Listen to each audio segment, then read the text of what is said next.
የህፃን ልጅ ስጋ የሻቢያን ሰራዊት ያፋፋል ብሎ ከሰውነቷ ላይ ስጋዋን ቆርጠው ወሰዱና በጦርነቱ ለተጎዱ የሻቢያ ወታደሮች ነጌታቸው ግን መጠየቅ አለባቸው። ለዲዲአር ተብሎ ገንዘብ ሲሰጣቸው ነበር በቢሊየን የሚቆጠር። ምን ሲያደርጉበት ነበር? ለ50 ዓመት በጦርነት ታሪክ ደም በማፋሰስ ኢትዮጵያን ለመውጋት በነገራችን ላይ እኔ ሚኪን ብታቀርብልኝ ደስ ይለኛል። ኢትዮጵያን በመውጋት ትግራዋይነቱን ከኢትዮጵያ ለመነጠል የሰራችሁ ሰዎች ዛሬም እኛ ፊት ትቆማላችሁ። የኤርትራ ትግል ቁልቁል አይደፋም በሚል በትግርኛ ቁልቁል አይደፋን ነው የሚለው የመለስ ዜናዊ ጽሁፍ ነው። እሱ መለስ ዜናዊ ሲጽፍ ቀና አረገው ክላሽ ያሰልፏቸው ከባድ መሳሪያዎች ከጀርባቸው ነጌታቸውና ጻድቃን አሉ። ምንም አያጠራጥርም። ለሚረክፈው ለሚሞተው እየሞተ ላለው ወጣት ተጠያቂዎች እጃቸው አለበት። እኔ እኮ እድሜም ስለበሉብኝ ነው። በእኔ ውስጥ ደግሞ ብዙ ሰዎች ይታዩኛል እኮ። በእነዚህ ሰዎች ምክንያት እድሜያቸው የተበሉ ደስታቸው የተነጠቁ ከዚህ በኋላ የትግራይ ፕሬዝዳንት ሆኜ 20 ዓመት እገዛለሁ ብሎ ነው የሚያስበው ጻድቃን። ይሄ ነው እቅዳቸው። በደም ስላረጋገጥኩኝ ነው ይሄንን የምለው። በደም ስላረጋገጥኩኝ ነው 20 ዓመት እኔ ነኝ ፕሬዝዳንት ሆኜ የምገዛህ። ኢቭን በእንደዚህ አይነት መድረኮች ላይ ለምንድን ነው የብልጽግና አባላት የትግራይ ተወላጅ የብልጽግና አባላት እንዲገኙ የማይደረጉት? ምናልባት ሆን ተብሎ እየተገለሉ ከሆነ መንግስት ይህንን ነገር እንዴት ማየት ያቅተዋል? እኛ ብቻችንን የምንፈታው ችግር የለም። ዛሬም በ1 ሚሊዮን ተረማምዶ አሁንም በሚሞተው ተረማምዶ አፋር ነፃ መሬት ምናምን ያለው ኃይል ተረማምዶ እኔ ነኝ የሚመራው ይላል አሉ። ደግሞ ዛሬም በውጊያ ሄዶ ደግሞ የትኛው ውጊያ ሲችል ነው ጻድቃን ያስጨረሰው? እኮ ይበልጣል። መስጠት ሲገባቸው ለመንግስት ጌታቸው ረዳ እኮ 60 ቢሊዮን እንደከተተው እኮ ነገ ጧት መጠየቅ አለበት። ለዲዲአር ነው የተሰጠው፣ ለመልሶ ማልማት ነው። ምን ሰሩ ትግራይ ውስጥ? በሁለት ዓመት ከምናምን ስልጣን ጊዜ ውስጥ ምን ሰሩን ጻድቃን? እናንተ እንደዛ ካላችሁ ለምን ከህወሓት ጋር አትሰሩም ያሉት?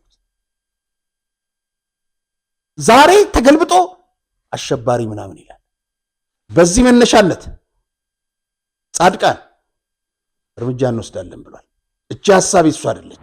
አሁን ሳይናገር ከዛ አድፍጦ የትግራይ ወጣት ያለቀው አልቆ እሱ ወደ ትግራይ ገብቶ 20 ዓመት ስልጣን ሊይዝ በልጁ የተጀመረው የፎቅ ግንባታ መቀሌ ውስጥ እንዲቀጥል ለምንድን ነው እኛን የማይጠሩን? ሐሳብ ስለምንሰጣቸው ነው። በሐሳብ ስለምንሞግታቸው ነው። ለምን ይፈሯቸዋል? ጀነራል ዮሐንስን ወደ ሐሳብ መጥተዋል።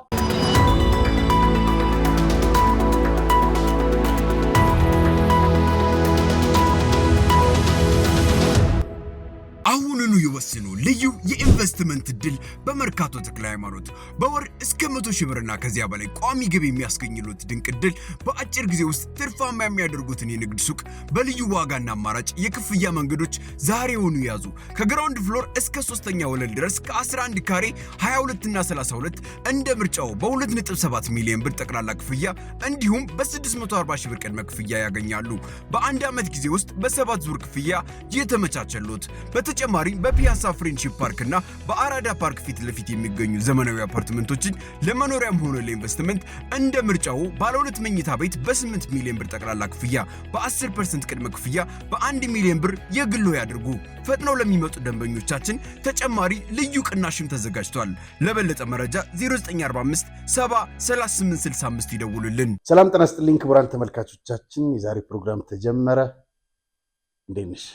ሰላም ነው። እንዴት ነው? አለን ይመስገን። በመልእክቶች ሲንጀምር የዛሬ ፕሮግራም ብዙ ጉዳዮች ላይ እናተኩራለን። ዛሬ በተለያዩ አጀንዳዎች ላይ እናወራለን።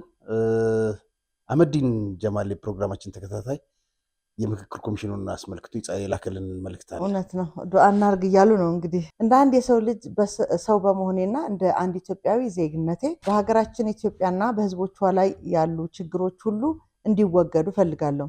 ለዚህ ደግሞ አሁን በሀገራችን ኢትዮጵያ እየተካሄደ ባለው ሀገራዊ ምክክር ሹራ አላህ በረህመቱ አሳክቶ ለችግሮቻችን ሁሉ መፍትሄ እንዲሰጠን ከልብ እመኛለሁ፣ አስባለሁ፣ ዱዓ አደርጋለሁ። እናንተስ ብሎ ይጠይቃል። አላህ በረህመቱ ያሳካልን አሚን ብለው ገልጸውታል። እንግዲህ እናመሰግናለን። ሂልተን ሆቴል ሰራተኞች ስማቸውን አንጠቅስም የደረሱን 2 መልእክቶች አሉ። በጣም ብዙ ነገር ተብሏል፣ ግን እኔ ማንም ያላነሳውን ተጨማሪ ነገር ልበል። ራሳቸው ሱፐርቫይዘሮች በጣም ትልቅ ችግር አለባቸው። በተለይ ጊዜያዊ ሰራተኛ ላይ በጣም የሚጫወቱት እነሱ ናቸው። በቀን ከ8 ሰዓት በላይ ያሰራሉ፣ ክፍያ የለም፣ ሽፍት ይቀያይራሉ። በስህተት ራሱ ብናርፍ ከደሞዛችን ላይ ይቆርጣሉ። በዛ ላይ ታትሮ የሚተራ ሰራተኛ አይፈልጉም። የሚፈልጉትን ሰው ብቻ ነው ማሰራት የሚፈልጉት። ከክላውስ የበለጠ የኛ ሀበሾች ይብሳሉ። ለክፋት እስካሁን ስማቸው ያልተጠሩ በጣም አስነዋሪ ሰዎች አሉ። በየዲፓርትመንቱ 5-8 የሚሆኑ ሰዎች ክፉ አሉ። በደንብ አጣሩ ይላል። ሌላው በጣም የሚያሳዝን መልእክት ምንድን ነው መሰለሽ? እኔ ዋሲሁን ስዩም እባላለሁ። በሂልተን ከፍተኛ ጭቆና ደርሶብኛል። ስራ የለቀቁበት ምክንያት ዶክተር አብይ ወደ ስልጣን ሲመጡ መንግስት ሀገራዊ ግዴታውን ለመወጣት ምርጫ ላይ ሰፈሬን ለማነቃቃት በኮቪድ በመሳተፍ እየሰራሁ እያለ ይህን የሰራሁት እረፍት ላይ እያለሁ ነበር። 3 ቀን ወረቀት ለጠፉ። 3 ቀን ቀረ ወረቀት ለጠፉ። በአስቸኳይ ስራ አጣድፈው አስለቀቁኝ። ከዛ መንግስት ወደ ስራዬ እንድመለስ ከወረዳ ብልጽግና ቢጻፍልኝም አቶ መላኩ ገና ላውንደሪ በመሆኔ ያመጣሁት ደብዳቤ ካነበበው በኋላ ይህ ደብዳቤ ያመጣው እኛ የምንፈልገው ከከንቲባ አዳነች የተጻፈ ደብዳቤ ከሆነ ነው የምቀበለው ብሎ እስካሁን በችግር ላይ ነኝ። አቶ መላኩ አደገኛ መርዝ ነው፣ የመንግስትን ሀብት ከጀርመኖች ጋር በመሆን እየዘረፉት ነው ይልና ጌታሁንን አውቀዋለሁ፣ በጣም ይለፋ ነበር፣ ይህ አይገባውም ነበር። እኔ እንኳን ሳውቀው ሌሊት እየገባ ማታ 2 ሰዓት የሚወጣ ፍትህ ለጌች። ክቡራን ተመልካቾቻችን የጌታሁንን ጉዳይ ካነሳን የቀረው 300 ሺህ ብር ብቻ ነው። አሜሪካ ስማቸው እንዳይጠቀስ የፈለጉ ወዳጆቻችን ልከውለታል። ሌሎችም እንደዚሁ በጣም እናመሰግናለን። በቀደምም አንድ እህታችን ደውላልኝ ድጋፍ እንዳደረገችለት ግን ስሟ እንዲገለጽ እንዳልፈለገች ነገረችኝ። ሁላችሁንም እናመሰግናለን። የድሬዳዋ ተወላጁ ከአሜሪካ የላኩለት እሱ ስማቸው እንዲጠቀስ አልፈለጉም። እና ኢትዮጵያውያኖች ምክንያቱም አሁን ምን መሰለሽ አበበች በቶሎ ካላደረገ 21 ሺህ ብር ዳያሊሲስ ማድረግ አለበት። ያንን ያወጣል። ስለዚህ እባካችሁ እናስቸግራችሁ 200 ብር ይህን ፕሮግራም ስትጀምሩ አስገቡለትና በአስቸኳይ ኩላሊት ንቅለ ከተማ ያድርግ ነገር እንደው እንደጀመርን ጨርሰው በሚለው እንግባባበትና ጌታሁን ይልማ። እኔ ለምሳሌ አበበች በሂልተን የተገፉ በጣም አገልግለው ሂልተን የገፋቸው በሃውስኪፒንግ ሰራተኞች በእነሱ ስም 500 ብር አስገብቻለሁ። መልካም። እኔም ባለፈው አንድ ሀሳብ አንስቼልህ ነበር። እንደሚታወቀው እንግዲህ እንደዚህ አይነት ተቋማት ወይም ድርጅቶች ሰራተኞቻቸው ጥሮታ ሲወጡ መጀመሪያም ነገር በትንሽ ገንዘብ ነው የሚያገለግሉት።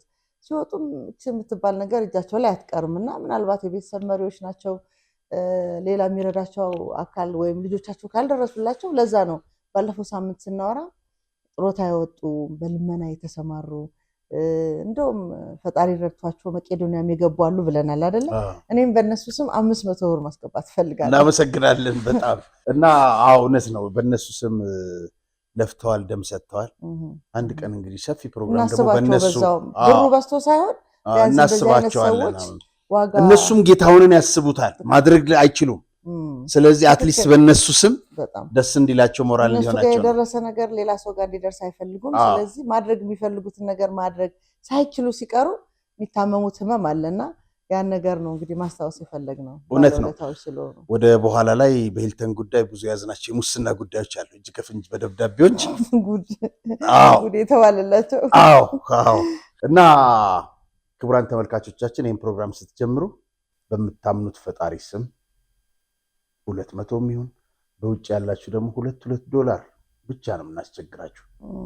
5 ላኩ 100 ላኩ፣ ግን እኛም የምናስቸግራችሁ ጌታሁንን በአስቸኳይ ሕክምና እንዲያገኝ 2 ወይም $5 አገር ውስጥ ባላችሁ 100 እና 200 ብር ብቻ በቂ ነው እና በአስቸኳይ እንሙላለትና ሕክምና ያድርግ። ይህ ሰው 30 ዓመት አገልግሏል። አንድ ደሞዝ ሊስት ሳይ አዲስ የተጨመረላቸው 60% የተባለው በቂ አይደለም፣ ግን እነ መላኩ 400 ሺህ ብር ነው የሚያገኙት። ኢትዮጵያውያን እየገደሉ ኢትዮጵያውያንን እየረገጡ የሚያገኙት እነሱ 400 ነው። ይሄ ሌት ተቀን አገልግሎ ሊሸለም እኮ የሚገባ ሰው ነው። በጣም ነው የሚያሳዝን። ሰራተኛው በሙሉ ነው የሚወደው። እና እባካችሁ ኢትዮጵያውያን ይህንን ልጅ እናድን ነው። ኢቢሲ አንድ ዜና አንባቢ በተለይ ፍሪላንሰር ሲሆን ስንት እንደነበር ታውቃለህ? ደሞዝ ከለውጡ በፊት አሁን ያለውን አላውቅም። አንድ ዜና አንባቢ አንድ ሰዓት ላይ ገብቶ ሲያነብ 70 ብር እኮ ነው የሚታሰብልኝ። እና አብርሃም አስመላሽ እሱማ ይሻላል። እና አብርሃም አስመላሽ ኢትዮጵያ ሬዲዮ ሲሰሩ 2 ብር ነበር የሚሰጣቸው። የሬዲዮ ድራማ ሲሰሩ እኔ አንድ ወቅት ላይ ዜና አንባቢ ስለነበርኩ ነው ከለውጡ በፊት 8 ወር ሰርቻለሁ። እና ያቆምኩት በነገራችን ላይ ዜናው ውሸት ስለሆነ ነው። ብዙ ጊዜ ጓደኞች ይጠይቁኛል ለምን አቆምሽ ሲሉኝ እዛች የዜና ሰዓት ላይ እኮ እውነት ስሜ ብቻ ናት እላቸዋለሁ።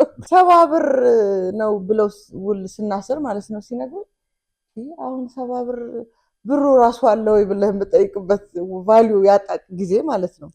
እና አሁን የምትነግረኝ ንጽጽር 400 ሺህ እና 5000 የሚከፈላቸው ጥሮታ ሲወጡ 2000 ይዘው የሚወጡ በምንድን ነው የሚኖሩት ብለን ብንጠይቅ እነዛ ሰዎች መልሳቸው ምን ይሆን እላለሁ። እንዲህ $2000 እያስከፈሉ አልጋ እንመጣበታለን በኋላ እና የሚያሳዝን ነው። አዎ በጣም አንዳንድ ጊዜ በዚህ ጥልቀት ካላየ ነው በዶላር ሊከፈላቸው የሚገባ ሰራተኞች። በዛ ላይ ደግሞ ህጉም ይፈቅዳል። አዎ 8 ሰዓት በላይ ሰርተውን አይከፍሉንም ማለት። እኛ ስለ ሂልተን ደጋግመን የምናነሳው አንደኛ የጀመርነው ነገር ዳር ማድረስ ስላለብን ነው። ሁለተኛ ነገር ደግሞ በሂልተን ላይ እየተሰራ ያለውን ስህተት ምን ያህል አስከፊ እንደሆነ ለሀገርም ለመንግስትም ለህዝብም ስለማይጠቅም እዛ ባሉ ጥቂት ሰዎች በሚሰራ በደል የሀገርም ገጽታ ማበላሸት ተገቢ ስላልሆነ ሌሎች ተቋማት ከዚህ ስህተት ተምረው እንዲያስተካክሉ ስለምንፈልግ ነውና በኋላ ላይ እንዳልከው በዝርዝር ወደምንመለስበት የሂልተን ጉዳይ እናልፋለን። በጣም ጥሩ። እንግዲህ ወደ ያዝናቸው አጀንዳዎች እናረፍ። እንግዲህ ያን ሁሉ የትግራይ ወጣት የተገበረበት ወይም ያለቀበት ጦርነት ትምህርት መውሰድ ሲገባ ዛሬም እንግዲህ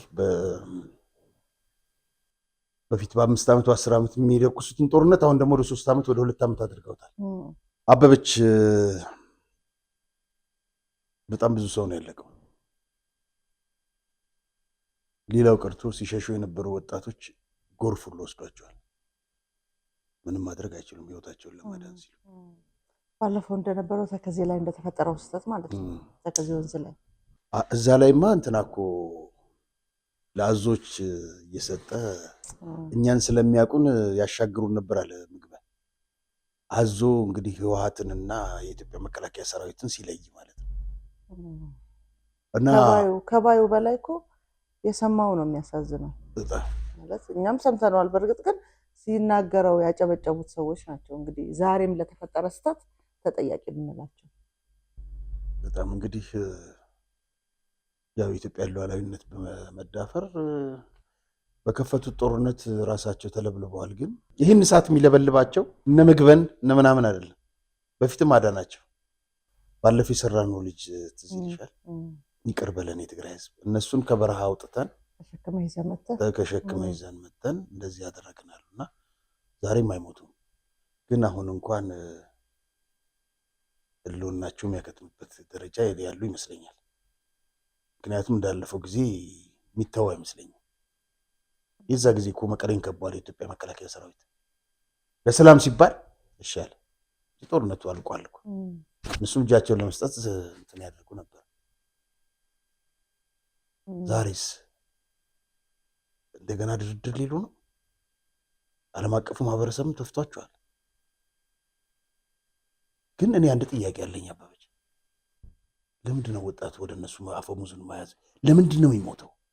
መሳሪያ ሲሰጡት እሺ አስገድደው ወደ ማሰልጠኛ ወስዱታል። ከዛ ወዲህ መሳሪያ ነው የሚታጠቀው አይደል? እሱ ደግሞ መልሶ አፋሽ ነው የሚሆነው።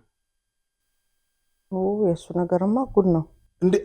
አዙሪት እኮ ነው ማለት ግራ ገባን እኮ በየትኛው ቋንቋ እንደምናስረዳቸው ሰዎችን ወይም እኛ ያልገባን ነገር አለ ወይ ብለን እስክንጠራጠር ድረስ እየሆነ ያለው ነገር እንግዲህ ባለፈው ለትግራይ ትስዕር ከሚለው አልቡርሃን ይስዕር ወደሚል ቀየሩት ብለን የተባለውን ከዛ ከሱዳን የተናገረውን ወጣት ሁሉ አቅርበን ተነጋግረንበት ነበርና ይሄ ማለት ተሽጠው ለሌላ እየተዋጉ እንደሆነ ለሌሎች ህዝቦች እንግዲህ ምናልባት እነሱ ለሌላ ህዝብ ብለው የሚያስቡት ነገር ከጀነራል አልቡርሃን ጋር ተሰልፈው መዋጋታቸው ለጀነራል አልቡርሃን ጠላት የሆነው የሐምዲቲ ጦር ደግሞ የኢትዮጵያ ጠላት እንደሆነ ግልጽ ነው አይደለ?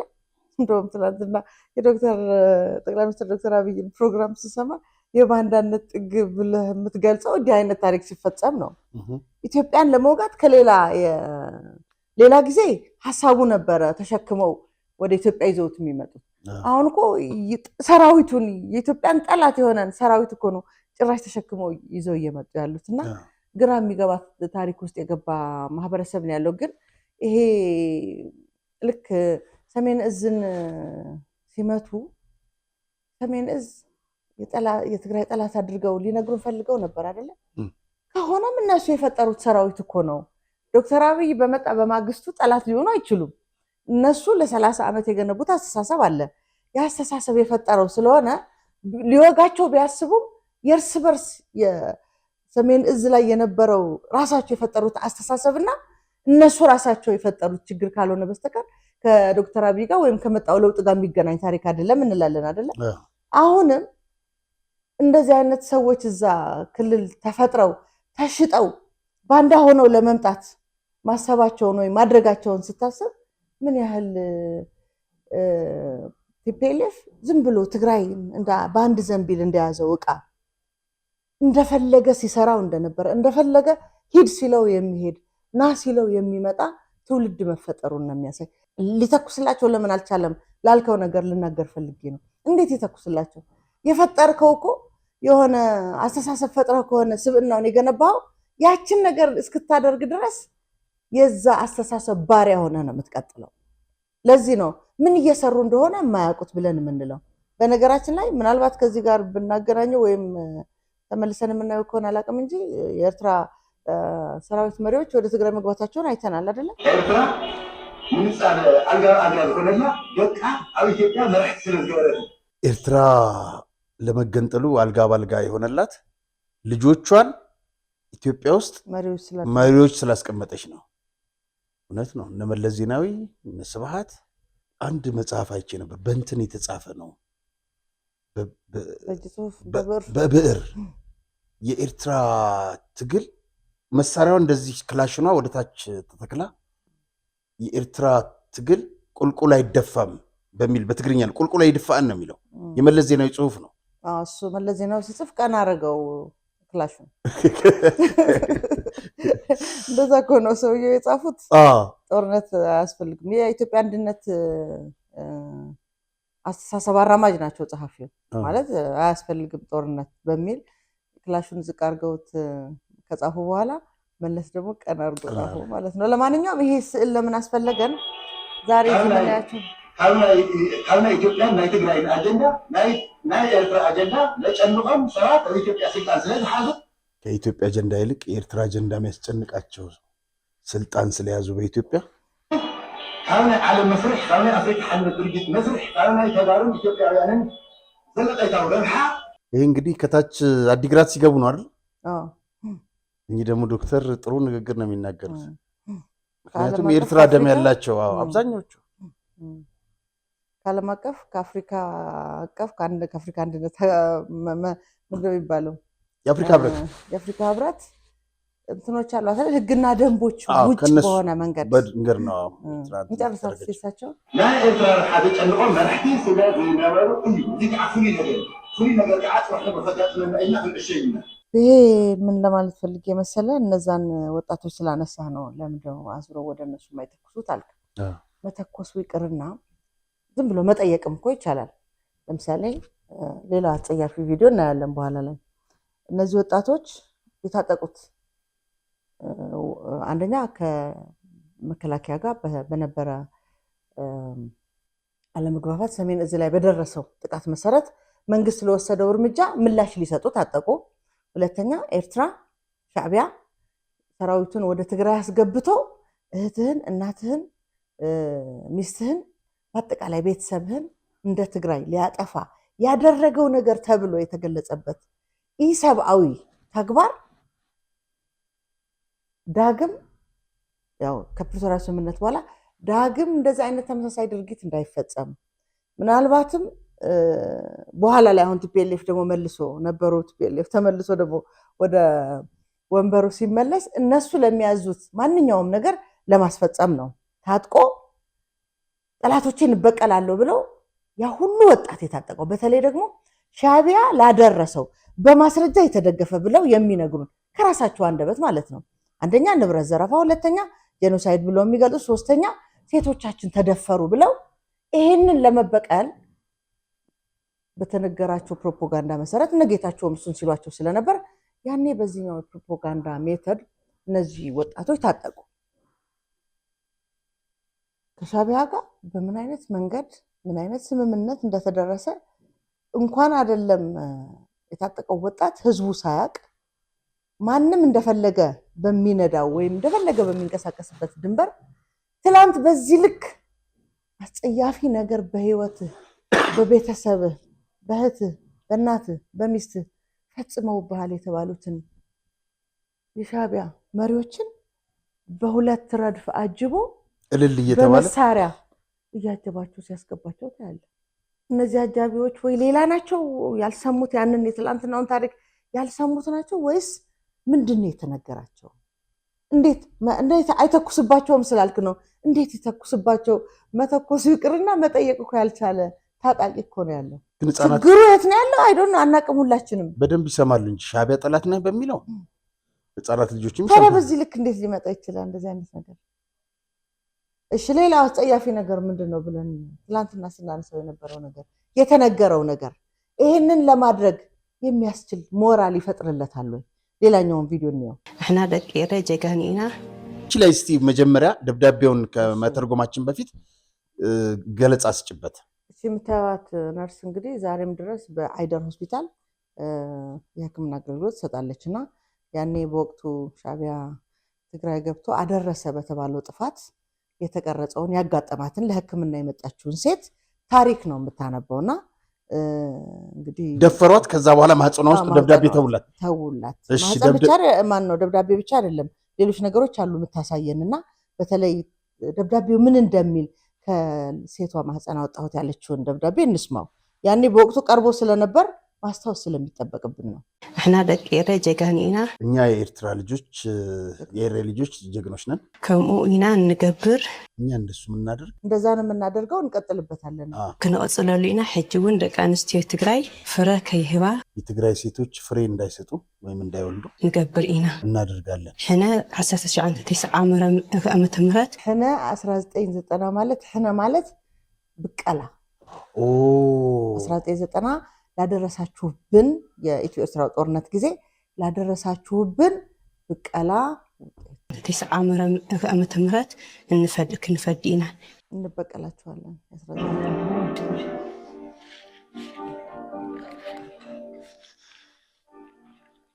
ትዕዛዝ ልመጽ ስለልሆነ ምን ትላለች? ምላጭ ምናምን የምታሳየው ገባች። ሓደ ጊዜ ከይን ሓድገፍከን ኣንሕና ህይወትና ጠየቅ ስለሆነ ስማ እኛ ይህን አድርጉ ተብለን ታዘን የመጣ ነው። አድርጉ የተባልነውን ነገር ካላደረግን በህይወታችን ተጠያቂ እስከመሆን እንደርሳለን። ህይወታቸውን ዋጋ እንደሚከፍሉ አድርጉ የተባሉት በማን ነው? ትላንት ታጅበው በመጡ መሪዎቻቸው ይህን አድርጉ ተብለው ወጣቶቹ የሻዕቢያ ሰራዊቶች ተላኩ። ያንን ነገር ማድረግ አለማድረግ አንችልም። ካላደረግነው የህይወት ዋጋ ነው የምንከፍለው። ምክንያቱም የላክናችሁን ነገር አደረጋችሁ ወይ ተብለን እንጠየቃለን። ይሄ ተረሳ ማለት ነው ወይስ ግራ ነው የሚያጋባሽ? በጣም ይሄ ድራማ ነው እውነት ነው? ድርጊቱ ተደርጓል። አስቀድሞ መድፈሮች ተደርገዋል። እሱ ታሪኩ ራሱ ማለት በቀጣይ እንግዲህ ሀገር ሰላም ቢሆንና እንዲህ አይነት አጋጣሚ የተፈጠረባቸውን ሴቶች የማግኘት እድል ሲኖረን በራሳችን እርግጠኛ ሆነን በምንሰራው ስራ ትክክልና ትክክል አለመሆኑን ማጣራት እንጀምራለን። አሁን እቺኛዋ ነርስ ደረሰ ተብሎ በተለይ ከሙያዋ ጋር እንግዲህ ሙያህን በዚህ ልክ ወይ ለማጣጣል ወይም ለሌላ ጥቅም ለመዋል የሚያስገድል አይደለም። በተለይ ሕክምና በጣም ክቡር ሙያ ስለሆነ ማለት ነው። ያደረገችውና የተናገረችው ነገር ሚዲያ ላይ ቀርቦ በወቅቱ በእንግሊዝኛ ሳይቀር ተተርጉሞ ለዓለም ሚዲያዎች የተሰራጨ ቪዲዮ ነው። ያን ነገር ስትናገርም ሁኔታውን በትክክል በተግባር ራሴ ያየሁት የሆነ ነገር ነው ብላ ስትል እዚህኛው ስሜት ውስጥ እዚህኛው በደል ውስጥ እዚህኛው መበደል ውስጥ የገቡ የትግራይ ወጣቶች ታጥቀው ሄደው የህይወት የአካል መስዋዕትነት ከፍሏል። አበበች ትዝ የሚለኝ አንድ ነገር ልንገርሽ። የኢትዮጵያ መከላከያ ሰራዊት ደፈረን ሲሉ ማለት ነው። የኢትዮጵያ መከላከያ ሰራዊት ደፈረ ምናምን ብለው ከዛ በኋላ ፕሮፌሰር አረጋዊን ነው የምትነግረኝ የነበረው ኢንተርቪው ሳረጋት። የወቅቱ ክብር ፕሬዚደንት ሄዱ ወይዘሮ ሳህለወርቅ እና አይደር ውስጥ የተኙ ተደፈሩ የተባሉት ሴቶች ለማየት ሲገቡ ሴቶቹ ያሉ ጮሃሉ፣ ይንጎራጫሉ። ምንድነው ሲባል ፕሬዚዳንቷን ያጀቡት ወታደሮች ሚሊተሪ ለብሰው ስላዩአቸው ተባለ። ከዛ እነሱ ወጡ። ከዛ ያወራቸው ጀመረ። ከፕሮፌሰር ጋር ካወራም በኋላ አንድ ልጅ መጣ፣ አረጋዊ የሚባል ዶክተር ዛይደር ምናምን ነበር። ዶክተር አረጋዊ ሀጎስ። ሌላም ጋዜጠኛ መጣ። ኢንተርቪው ያደረግነው ስለ ሀገር ላይ ምንድነው ያሉት? 2500 የተሰጣቸው ሴተኛ ዳሪዎች ከ06 ቀበሌ አምጥተው ተደፈሩ ተብለው ተኝተው ነው ያን ድራማ የተሰራው ተባለ።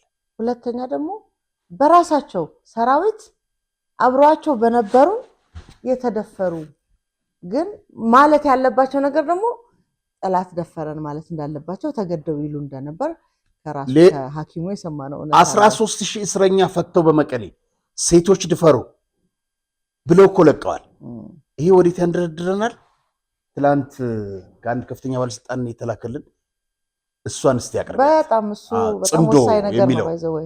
ይሄ ትላንት የተላከልን ጽሁፍ በነገራችን ላይ ለምን እንደዚህ አይነት ነገሮች አሁን ላይ መምጣት ጀመሩ ካልከኝ ባለፈውም እኔ ከግርማይ ለማ ግርማይ ባህሌ ካቀረብኩትም ሐሳብ ተነስተን ብዙ ጊዜ ደግሞ እኛ ዶክተር አረጋዊም በነበሩ ጊዜ በኋላም ላይ አቶ ገብሩም የጻፏቸው መጽሐፍት ላይ በራሳቸው በቲፒኤልኤፎች የተሰሩን ስራዎች እንዴት አድርገው በጠላት እንደተሰራ እነሱ ጠላት በሚሉት ማለት ነው እንዴት ከተቃራኒ ጎራ እንዴት ያ ነገር እንደሆነ የሄዱበት የማሳመን አቅም ህዝቡን ለነሱ ለሚፈልጉት ዓላማ ለማነሳሳት በምን ያህል ፐርሰንት ፕሮፓጋንዳው እንደሚሰሩት ስንሰማን ሌሎችም እንግዳ አድርገን ስናቀርብ እናውቀዋለን።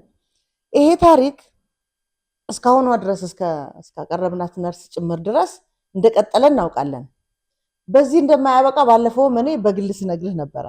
በእርግጠኝነት እቺ የመጨረሻ ሰዓታቸው ላይ ወሳኝ የሆነችው ሰዓት ላይ ሲደርሱ ትላንት ያደርጉት የነበረን እንደው በፕሮፓጋንዳ ደረጃ ህዝቡ ያምነናል ብለው አይደለም የሚያደርጉት። ነገር ግን ቲፒኤልኤፍ የለም ማለት የትግራይ ህዝብ የለም ማለት የሚል አቋም ስላላቸው እነሱ በሌሉ ጊዜ የትግራይ ህዝብ በባዶ ከዜሮ እንዲነሳ ስለሚፈልጉ ተቋማቱን ልክ ጠላት እንዳወደመው አድርገው አውድመዋቸው ይሄዳሉ እያልኩ ነበረ። ይሄ ከምንም ተነስተን አይደለም እኛ ያንን ነገር ስንል የነበረው እስከዛሬ ታሪካቸው ያ ስለሆነ ማለት ነው። የመጡበት መንገድ ነው። ህዝቡን በፕሮፓጋንዳ መንገድ ያነሳሱበት ነው። አሁን እንዳልኩ ላያምናቸው ይችላል፣ ግን ደግሞ መበቀል ይፈልጋሉ። የሻዕቢያን ጦር አመራሮች አጅበህ ከማስገባት በላይ ብቀላ የለም። ይሄንን በጽሁፍ ደረጃ የተላከልን ነገር ደግሞ አያደርጉትም ብለህ ማሰብ ይሄ እኮ ማቴሪያል ነው። ሰው ላይ እኮ ነው የተበቀሉት። ትላንትና አደረጉ ያልነው እናቶች ላይ፣ ሴቶች ላይ፣ ሚስቶች ላይ የተደረገን ህፃናት ላይ የተደረገን ነገር እኔ ስሙን መጥቀስ አልፈልግም አሉ ወይም አደረጉት ብለውን የነገሩን በጦርነት ወቅት እኮ የህፃን ልጅ ስጋ የሻዕቢያን ሰራዊት ያፋፋል ብሎ ከሰውነቷ ላይ ስጋዋን ቆርጠው ወሰዱና በጦርነቱ ለተጎዱ የሻዕቢያ ወታደሮች ለሕክምና አገልግሎት ይውል ነበረ የትግራይ ህፃናት ስጋ ያሉን ሰዎች ከማቴሪያሉ ይልቅ ዛሬ ላይ ያደርሳሉ ከምንለው ጥፋት ይልቅ ትላንት እነዚህ መሪዎች ያንን ሁሉ ሲያደርጉ የነበሩ መሪዎች ተብሎ የሚታሰቡት የሻዕቢያ መሪዎች ታጅበው ገብተዋል። ስለዚህ ይህን ማድረጋቸው አይገርመንም። ምንድነው ያደርጋሉ ተብሎ የሚጠበቀው ነው። እዚህ ላይ አንድ ነገር ልንገርሽ። ያጎቴ ልጅ እዛ ተንቤን አለ ቄስ ነው እና 8 ፍየሎች ነበሩት። እየመጡ እያረዱ ይበሉ ነበር የሻዕቢያ ወታደሮች። እናንተ አንዷን ተውልኝ አላቸው። አንዷን ራሱ ነው የሚነግረኝ። አንዷን ተውልኝ ባካችሁ ሲላቸው እርሶ ጥሩ ሰው ኖት፣ ግን ምንም ማድረግ አንችልም፣ ትእዛዝ ነው። ያቺ ቅድም ነርሷ 8ኛዋን ወሰዱበት። ነርሷ ያለችው አለማድረግ አንችልም፣ እንድታደርጉ የላክናችሁን ነገር ማድረግ አለማድረጋችሁን አረጋግጡልን ብለዋቸው ይጠየቁና በተግባር ማድረጋቸውን ቀርጸው ወስደው ያሳያቸዋል። ስለዚህ አለማድረጉ የሞት ዋጋ ስለሚያስከፍለው የሚያደርገው ምንድነው? አድርግ የተባለውን ማድረግ ነው። እነዚህን ሰዎች ነው እንግዲህ ትላንትና በኢዲኤፍ ታጅበው በዛላንበሳ አዲግራት ገቡ የተባለው ማለት ነው። ይሄኛው እንዳይገርመን ብዬ ነው ያደረጉትን ነገር በደንብ ከሰውነት ውጭ የሆነውን ማንነታቸውን ምናልባት በኋላ ላይ እነ ሚኪ የሚገልጿቸው ቃላት አሉ፣ አውሬዎች ብሎ የሚገልጻቸው። ለማንኛውም እሺ፣ ምንድነው ጽምዶ ሁኔታ በሚመለከት አሁን ሊያደርጉ የፈለጉት እነዚህን አመራሮች ለምን አስገቡ የሚለው የወያኔና የሻዕቢያ ጽምዶ ኃይሎች በይፋ ግንኙነት እያደረጉ ነው ተብሎ ያው እንዳየነው በዛላንበሳ ከተማ የሁለቱም ከፍተኛ ወታደራዊ አመራሮች እና የፖለቲካ አመራሮች እንዲሁም የዛላንበሳ ማህበረሰብ ነዋሪዎች የኤርትራና የትግራይ ባንዲራ ይዘው በአደባባይ በመውጣት ይፋዊ ግንኙነት አድርገዋል ይላል። ይሄ መሰረታዊ ሀሳቡ በብዙ የማህበራዊ ሚዲያም እየተንቀሳቀሰ ስለነበር ይሄን ይመስላል። ግን ማን ነው ይህንን ጽምዶ እየመራ ያለው ነው? ሞንጆሪኖ፣ ወድም ቤተይ፣ ወድ መድህን፣ ክንፈዳኘው በድብቅ ተሰብስበው ከህዝብ ተቀባይነት ለማግኘትና ህዝቡ የብልጽግና መንግስት አምርሮ እንዲጠላ እንዲሁም የህዝብ ማዕበል እንዲነሳ ለማድረግ በማሰብ በትግራይ በተለያዩ ቦታዎች የተለያዩ ፈንጂዎችን ለማፈንዳት ወስኗል ይላል። አይገርመንም? በከባድ መሳሪያ እንዳየሱስ ወደ ኩያ መንገድ ነው፣ ያኛው ደግሞ ወደ መቀሌ ዩኒቨርሲቲ ይደበድቡት ነበር ይደበድቡ በነበረ ጊዜ ማለት ነው። ፍንዳታ ለመፈጸም ታርጌት የተደረጉ ቦታዎችና ተቋማት ይላል። በተለያዩ የትዕምት ተቋማት መሰቦ ሲሚንቶ ፋብሪካ፣ መስፍን ኢንጂነሪንግ እና አልመዳ ጨርቃጨርቅ ፋብሪካ በተባሉ ትልልቅ ተቋማት ላይ በተወሰኑ ላይ በራሳቸው ጥቃት እንደሚፈጸሙ አንደኛው እንግዲህ ዛሬ እስከዛሬ ድረስ የቆዩባቸው ታሪኮች እነዚህን እንዴት መፈጸም እንዳለባቸው ሻዕቢያ ልምድ በመውሰድ ለመተግበር ነው። ሁለተኛው ደግሞ በህዝብ መሰብሰቢያ ቦታዎች፣ በገበያ፣ በመናኸሪያና በሆስፒታሎች ህዝብን የሚያሸብሩ ብልጽግና እንዲህ ያደረገ የሚለውን ፕሮፓጋንዳ ለመስራት አክቹዋሊ አሁን እንዳልከው ማንም አይቀበላቸውም፣ ግን ያደርጉታል። ሰው ስለሚሞትብህ ምናልባት አድርጎት ይሆን ወደሚል ጥርጣሬም ትሄዳለህ ማለት ነው። ሶስተኛ በህዝብ ተቋማት ላይ ፋብሪካ፣ ቤተክርስቲያንና መስጊድ የመሳሰሉ በራሳቸው ጥቃት በመፈጸም የፌዴራል መንግስትን የፈጸመው ብለው ሌላ የውሸት ትርክት ለመስራት አደመ አቅዷል። አንድ ልጅ አደመ ሳይሆን አደፈ በሉት አለ። ስድብ መስሎኝ ፈትለወር የሚለውን ቃል ለመግለጽ ነው የተጠቀሙት። ግን ታስታውሺ እንደሆነ እዚህ ወደ ተንቤን እኮ ሲሄዱ አክሱምን ኤርፖርት እንዳይሰራ አደረጉት። ብዙ መንገዶች በእንትን አበላሹ። የሚገርምሽ ጦርነት ይዘጋጁ እንደነበር የምታውቂው አንድ ደብዳቤ አለ ፈልጌ ካገኘሁት አንድ የሶር ኮንስትራክሽን ውስጥ ነው የተገኘው ደብዳቤው። አለኝ ይዟቸው የነበሩ እና ነው እንትን ይሄ ምንድነው ስሙ ድማሚት አይነት መንገድ ተራራዎች እያፈረሰን ምንትኖች ልናወጣ ነው መንገድ ለመስሪያ ተብሎ እጀባ ወታደሮች እንዲሰጠን መንገድ ላይ ፈቃድ እንደዚህ የሚሉ ደብዳቤዎች ናቸው። እነዚህን ከወሰዱ በኋላ ብዙ ድልድዮች፣ መንገዶች ምናምን ነው የተጠቀሙበት ለማፍረሻ ኤርፖርቱን ብዙ ቦታዎች ላይ። ትክክል። ምንም አዲስ ነገር እኮ የለውም። ብዙ ነገሩ ደጋግመን ስላወራ ነው። እነሱ እንግዲህ የትግራይ ህዝብ ይህን የወያኔ ሴራ እንደሆነና የብልጽግና መንግስት ይህን አድራጎት እንደማይፈጽም እንዲሁም ወደ ግልጽ ጦርነት ከተገባ ደግሞ ሊገባም ስለሚችል ከተገባ ደግሞ ዓለም አቀፍ የጦር ሜዳ ህጎችን አክብሮ እንደሚንቀሳቀስ ከወዲሁ ህብረተሰቡ በግልጽ እንዲያውቀው ለማድረግ አንቂ ለሚባሉ የሶሻል ሚዲያ ማህበራት ይህንን ሀሳብ ማጋራት ያስፈልጋል ነው ጥቅልል ሀሳቡ። የወያኔ ሴራ ለህዝቡ እንዲያቀው ባጭር ማብራሪያ ሲገለጽ በራያ ባላ ዞብል ዋጃ ጥሙጋ መረዋ አቅጣጫና ኮረም መስመር የወያኔ ኃይል የመጠጋጋትና ምሽግ የማጠናከር ስራ እየሰራ ይገኛል። እንግዲህ እኛ ዛሬ ላይ ያቀረብነው ስለሆነ ነው እንጂ እስካሁን ድረስ የተለያዩ ጥፋቶች እየፈጸሙ እንደሆነ ሰምተናል። የ43ኛው አርሚ ሜካናይዝድ ከባድ መሳሪያዎች በጨርጨርና ባላ ዙሪያ በማስፈር ለውጊያ ዝግጁ ሆኖ ይገኛል ይላል። አጠቃላይ በደቡብ ግንባር ያሉ አርሚዎች የሁሉም ታጣቂ ሞባይል ስልክ ተጠርንፈዋል ማለት ተነጥቀው በአንድ ሌላ ኃላፊ ቁጥጥር ስር ገብተዋል ማለት ነው። ስልኮቹ ተነጥቀዋል፣ የቲዲኤፎቹ ማለት ነው። አበበች ግን እዚህ ላይ አንድ ነገር ላቋርጥሽ። ከባድ መሳሪያ ነው ያልሽው አይደል? ምሽግ መቆፈራቸውን ከወር በፊት ነው ስንገልጸው ነበር። እነ ጌታቸው ግን መጠየቅ አለባቸው። ለዲዲአር ተብሎ ገንዘብ ሲሰጣቸው ነበር፣ በቢሊየን የሚቆጠር ምን ሲያደርጉበት ነበር? ሁለተኛ እነዛ ከባድ መሳሪያዎች ደብቀው ነበረ ተንቤን በረሃ ላይ ሲባል ይህንን እንኳን አላጋለጡም። እነ ጌታቸው እነ ጻድቃን ዋናና ምክትል ነበሩ። ይሄንን አሳልፎ መስጠት የነበረባቸው እነሱ አልነበሩም። አበበች ወደ ስልጣን እንደመጡ ያን ሁሉ ከባድ መሳሪያ እዚህ ቦታ አለ ብለው መስጠት ለመከላከያ አይገባቸውም ነበር? እንኳን አይደለም ከመጡ በኋላ ነው የምልህ። ከፕሪቶሪያው ስምምነት በኋላ እዛ በስልጣን ላይ በነበሩ ጊዜ ኢቭን በጦርነቱ ወቅት እኮ እኔ ለምን ልናምላቸው እንደምንታገለው ነው የሚገርመኝ ለራሴ።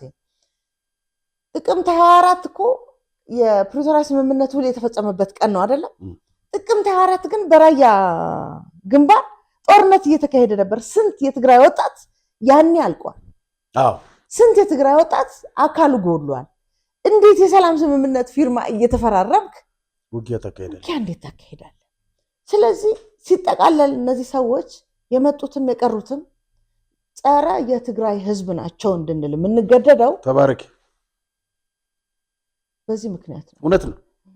ዛሬ ያሰልፏቸው ከባድ መሳሪያዎች ከጀርባቸው እነ ጌታቸውና ጻድቃን አሉ። ምንም አያጠራጥርም። ለሚረግፈው ለሚሞተው እየሞተ ላለው ወጣት ተጠያቂዎች እጃቸው አለበት። ጨርሻትና ወደ እነሱ እንድናልፋለን። በአጠቃላይ የጦርነት ስጋት በመኖሩ ካላማጣ ወደ ቆቦ ኮረም መሆን የነበረው የህዝብ ትራንስፖርት አገልግሎት ቀንሷል። ያው ቀደም ብሎ ስለተላከ ነው እንጂ ኦልሞስት አሁን ያለም አይመስለኝም ትራንስፖርት። በአላማጣና አካባቢ ያለው ማህበረሰብ ግጭት ይነሳል በሚል ፍራቻ ወደ ኮረም መሆንና ማጫው አካባቢ ለቆ እየሄደ ይገኛል ነው የሚለው። ጥሩ እንግዲህ ስለነ ጻድቃን ካነሳን እሑድ ዕለት ነው አንድ ስብሰባ ነበር የጠሩት። ስብሰባ ተገኝተሽ ነበር።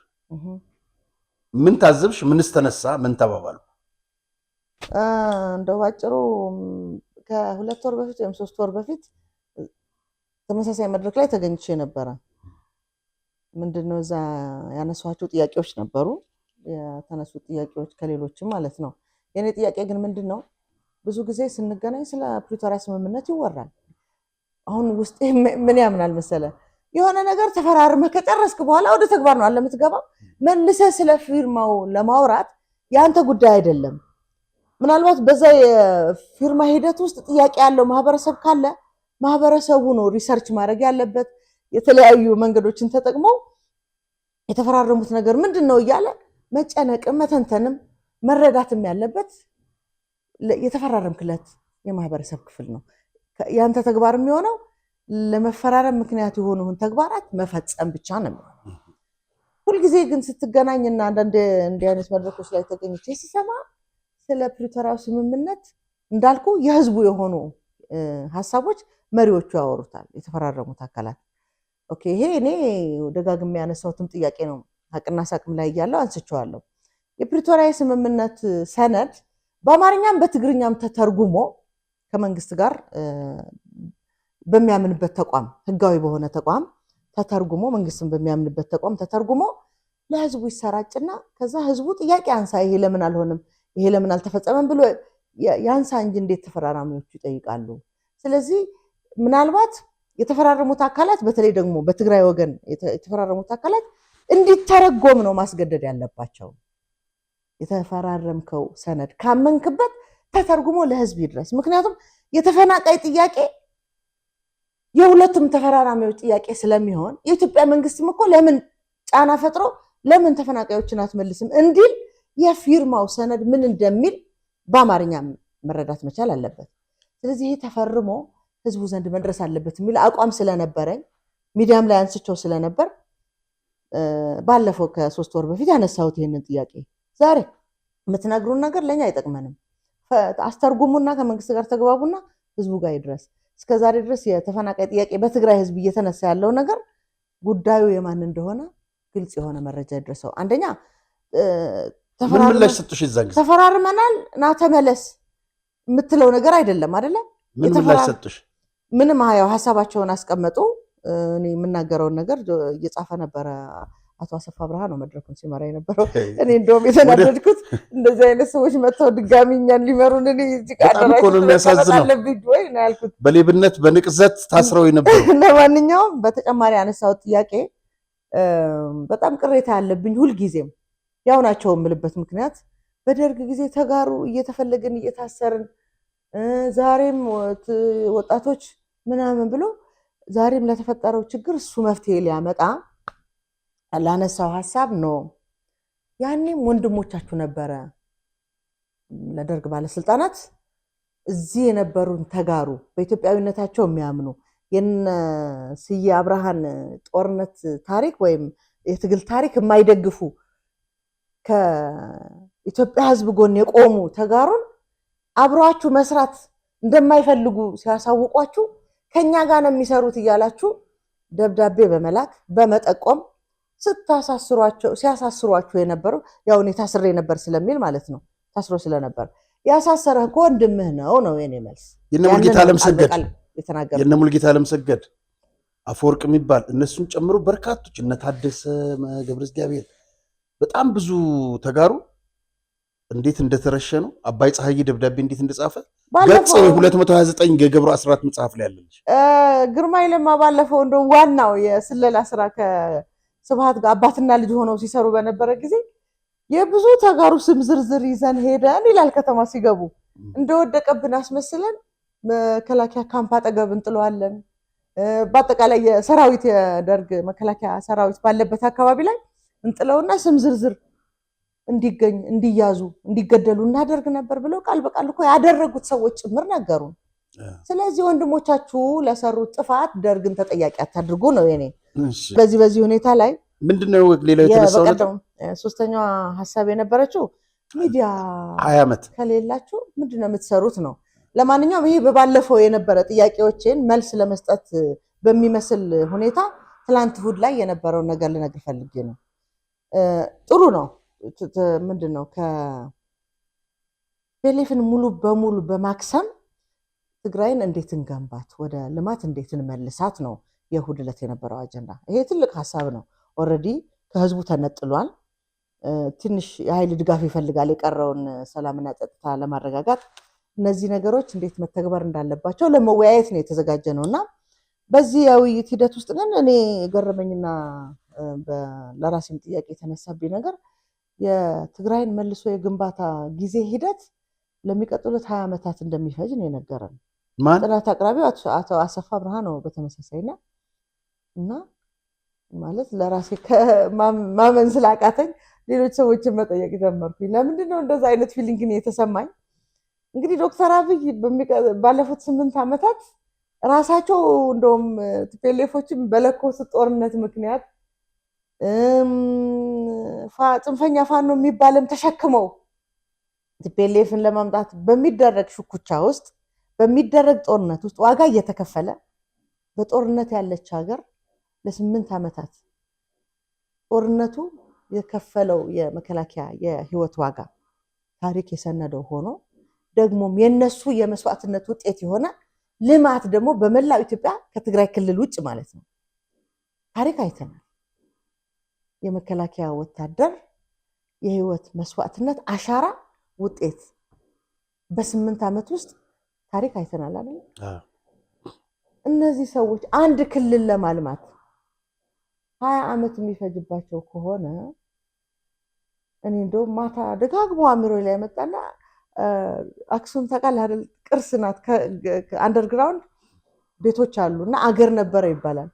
እሱ ፈልፍሎ ማውጣት ነው ወይ አገር የታሰበው ወይስ ያለውን ማልማት ነው የተፈለገው? አይ እንደሚመስለኝ ቆፍረ ልታወጣ የፈለከው አገር ከሌለ በስተቀር ለማልማት እዚህ ጋር ሌላ አውሮፓም አሜሪካ ምሳሌ ሞዴል የምታደርገው ታሪክ የለም።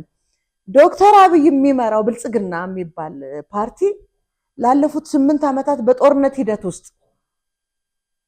የሰራውን ስራ ሞዴል አድርገህ አንድን ክልል ያውም የትግራይ ህዝብ ታታሪ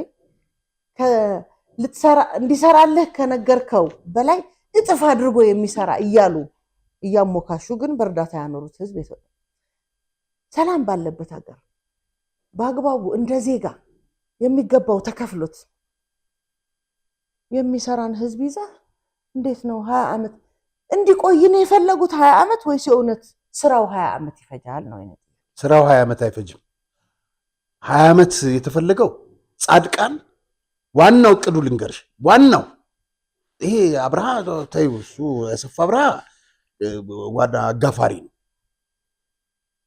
ከዚህ በኋላ የትግራይ ፕሬዝዳንት ሆኜ 20 ዓመት እገዛለሁ ብሎ ነው የሚያስበው ጻድቃን።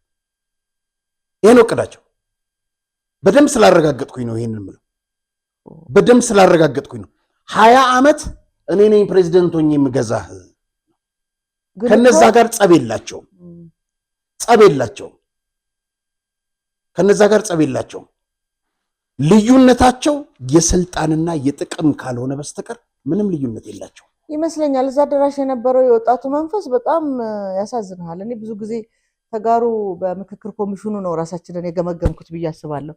እዛ በምክክር ኮሚሽን ወቅት አብረውን የነበሩ ኢትዮጵያውያን ሁላችንም ማለት ነው የነበረው መንፈስ ችግሮቻችንን እንዴት በጋራ መፍታት እንደምንችል ነው። ባለፈው በነበረው የውድለቱ ቆይታ ግን የብዙ ወጣቶች ስሜት የተሰበረ ነበረ። አሁንም ደጋግሜ የምናገረው ነገር ወደ ፕሪቶሪያው ልመለስ ስለፈለኩ ነው። ፕሪቶሪያን እኛ እናውራው፣ እናንተ የተፈራረማችሁት ወደ ተግባር ግቡ ለማለት ፈልጌ ነው።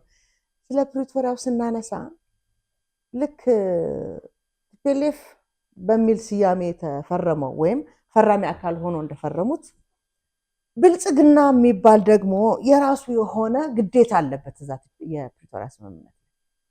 ኢቭን በእንደዚህ አይነት መድረኮች ላይ ለምንድን ነው የብልጽግና አባላት የትግራይ ተወላጅ የብልጽግና አባላት እንዲገኙ የማይደረጉት? ምናልባት ሆን ተብሎ እየተገለሉ ከሆነ መንግስት ይህንን ነገር እንዴት ማየት ያቅተዋል? እኛ ብቻችንን የምንፈታው ችግር የለም። አሁንም በፕሪቶሪያው ስምምነት መሰረት ብልጽግና ድርሻውን ተጠቅሞ እንዲህ አይነት መድረኮች ላይ ተመሳሳይ ሰዎችን የትግራይ ተወላጆችም ሊሆኑ ይችላሉ በትግራይ ጉዳይ ላይ ስለሚወያዩ ማለት ነው ካልገቡ በስተቀር የሚፈታ ችግር የለም። ተስፋ የምናደርግባቸው ማናቸውም የለውጥ ኃይል እዚህ ውስጥ የሉም። በጣም ጥሩ ነው። ይኸውልሽ አበበች አንድ ነገር ልንገርሽ። አሁን ለምሳሌ ለውጥ መጣ፣ አዲስ ወጣት ጠቅላይ ሚኒስትር አየን። ሚኒስትሮቹ በሙሉ አዳዲሶች ናቸው አይደል? እውነት ነው። አንድ ሰው እስቲ ንገርኝ፣ አሁን ለውጥ አካሂዳለሁ ብለው የሚሉት ነገ ፕሬዝዳንቱን ይቀጥላሉ የሚሉት ለጸድቃን ናቸው። እንደውም አጠገቡ የነበረው ልጅ ምን እንደሆነ ታውቃለህ? የውናት ነው አሉ ሰው ልጁ ወይ ውናት ነው ወይ ባይቶና ነው። እነዚህ አባይ ትግራይ የሚሉት የመድረክ መሪ ሆነ ቁጭ አሉትና የእውነት ይሄንን ለውጥ በትክክል የተቀበሉ ይሄንን ለውጥ ለማስቀጠል አቅም ያላቸው ሌሎች ሰዎች ጠፍተው ነው ወይ? ለ50 ዓመት በጦርነት ታሪክ ደም በማፋሰስ ኢትዮጵያን ለመውጋት በነገራችን ላይ እኔ ሚኪን ብታቀርብልኝ ደስ ይለኛል። ኢትዮጵያን በመውጋት ትግራዋይነቱን ከኢትዮጵያ ለመነጠል የሰራችሁ ሰዎች ዛሬም እኛ ፊት ትቆማላችሁ ነው የሚላቸው። በጣም የምምለው እሱ ነው። ልብል ቅድመ ፍጣሩ ደለይት ለውጥ መንአሰይ ምንቅስቃስ ፈንቅል ልብል ጀሚርና ያኔርና ከቢድ ዋጋ አክፊልና ፈንቅል የሚል እንቅስቃሴ ጀምረን ነበር። ከባድ ዋጋ አስከፈለን። እዛ ደግሞ አንተ ያው ቅድሜኩም ተጠዊላ ትዛረብ ዘላ ዛሬ እዚህ ፊት ለፊታችሁ ቆማ የምትናገረው ነፍስ ትንፋስውን ዕድረኸ ባጋጣም በአምላክ ኃይሊ ተሪፋ ድል አግኝታ በአምላክ ኃይል በአምላክ ገዛ ተረፈች። ብዙሓት ብጾትና ግን ተቀቲሎም ተረሹ። በርካታ ጓደኞቻችን ተረሸኑ፣ ተገደሉ። መቃብሮም ገሊኦም ለይፍለጡውን መቃብራቸው የማይታወቅ እነ መምህር የማነ እነም ብዛ አብረዋቸው ሕፅር ብልበለ እዛ ለማ ዓንተ ጠው ይላልላ ብሂወት ብትእዛዝ ካብ ትእዛዝ ጀነራል ጻድቃን ይቀተሉ ይወገዱ ትብል እግዚአብሔር ይስጥ። የአቋም ልዩነት አለኝ ከዚህ ልጅ ጋር ያሳብ እና አሁን ግን በዚህ ሐሳቡ አከብረዋለሁ። ይሄ መልእክቴ ይድረሰው። የተናገረው ነገር ትክክል ነው። ባለፈው ቪዲዮውንም አቅርበው ነው ነበር። እነዚህ በትግራይ የሚንቀሳቀሱትን በሏቸው ግደሏቸው ያለው ጻድቃን መጽሐፉ ላይ አንድ ነገር አላለም። የሰው ነፍስ የረገፈ አይመስላቸው። ዛሬም በ1 ሚሊዮን ተረማምዶ አሁንም በሚሞተው ተረማምዶ አፋር ነፃ መሬት ምናምን ያለው ኃይል ተረማምዶ እኔ ነኝ የሚመራው ይላል አሉ። ደግሞ ዛሬም በውጊያ ሄዶ ደግሞ የትኛው ውጊያ ሲችል ነው ጻድቃን ያስጨረሰው እኮ ይበልጣል። የኢትዮ ኤርትራ ጦርነት ሁሉንም ያንን አድርጎ ነው ስልጣን መያዝ የሚፈልገው። ሚኪ እያለ ያለው እዚህ ጋር ባንተ ትእዛዝ ነው ያ ሁሉ ያለቀው። ነፍሲ ትእዛዝ ይቀተሉ ይረሸኑ ትብል ትእዛዝ ከጌታቸው ረዳ ዝተረፈት ነፍሲ ያ ይገደሉ ከተባሉት በጌታቸው ረዳና በጻድቃን ትእዛዝ ከተሰጣቸው ያልተገደለች የተረፈች ነፍስ ናት እቺ። አዲያ ቆመን ተጠው ያለና ማለት እዚህ ፊት ለፊታችሁ ቆማ ያለችው ሽዕዝ ወላይ ግን ኸራይ ነበረናን ሽጉጥ ነበረናን ሐድ እኛ በወቅቱ ሽጉጥ ቢላ የለንም፣ ታንክ የለም፣ የምናዘው ሰራዊት የለንም። እነሱ ግን ታንክ አላቸው፣ የሚያዙት ሰራዊት አላቸው፣ መሳሪያ አላቸው። መስጠት ሲገባቸው ለመንግስት ጌታቸው ረዳ እኮ 60 ቢሊዮን ሊትር እንደከተተው እኮ ነገ ጠዋት መጠየቅ አለበት። ለዲዲአር ነው የተሰጠው፣ ለመልሶ ማልማት ነው። ምን ሰሩ ትግራይ ውስጥ በሁለት ዓመት ከምናምን ስልጣን ጊዜ ውስጥ ምን ሰሩን? ጻድቃን እናንተ ነው ጻድቃን የግል ቢዝነስ ሆነ አይደለም ሲያካሄድ የነበረው 85 ሚሊዮን ይዞ አይደለም እንደ ሄደው የሳፋሪኮምን እጁን ጠብዞ አይደለም እንደ ተቀበለው በዘመዱ። ነገም ሊገዙን እኮ ነው የሚፈልጉት። ትግራይ እንዴት እንደተናቀ በእነዚህ ያው 20 ዓመት አንዳንድ ሰው ምን ይልሻል መሰለኝ ተው እነዚህ የለውጥ እንትኖች ናቸው አትንኳቸው። ለምንድን ነው የማይነኩት? 1 ሚሊዮን ሰው አልቋል። ለምን ወጥቶ አይናገርም? በዛ ፍርሃት ያመጡት ሰው ነው ተመልሶ እንደዛ የሚል። ታዲያስ እኛ ደግሞ እኔ ከዚህ በላይ የከፈልኩት መስዋዕት እስካሁን ከከፈልኩት መስዋዕትነት ከዛ በላይ መክፈል አልፈልግም። ያስከፈሉኝ እነማን እንደሆኑ እያወቅኩኝ ምናልባት ይስተካከሉ ይሆን አልልም። የተስተካከለ አይምሮ፣ አስተሳሰብ፣ የልማት ፍላጎት፣ የለውጥ አቅም ያለው የህብረተሰብ ክፍል አለ፣ ወጣት አለ፣ ዋጋ ይከፈላል። ከፍለዋል ዋጋ። እውነት ነው። ሲሚልና ገራ ማለት በሌት ለውጢ ምንቅስቃስ መራእሰይ ትግራይ ፈንቅል ዕላማናት አይኔሩ ኣብ ትግራይ ዘሎ ስርዓት ብዲሞክራሲያዊ መንገዲ ክውገድ ዝኽእል ስርዓት አይኮነን። ብህዝባዊ ዓመፅ ብመራእሰይ ዓመፅ ክውገድ ኣለዎ። ትግራይ ውስጥ ያለው ኃይል በዲሞክራሲ በምናምን ሳይሆን በህዝብ ማዕበል በህዝብ ተቃውሞ ነው። ከውልስተን ክሕተሎ ከውልስተን ክንሕዝ ኣለና መንገዲ ክንዓፅው ኣለና ኢና ተመጊስና መንገድ መዝጋት አለብን። ኮብልስቶን መያዝ አለብን። ግን ከቢት መስዋዕትነት ተከፊሉ ግን ከባድ መስዋዕትነት ተከፈለ። አሁናይ ማነፈንቅውን ሰብለይን ዋጋ ተፈፍ አየሽ እኔ አንድ በጣም እንትናቸው መርዝ መሆናቸውን የምታውቂው እውነቷ ስትነገራቸው ሰዓት አብቅቷል ይላል።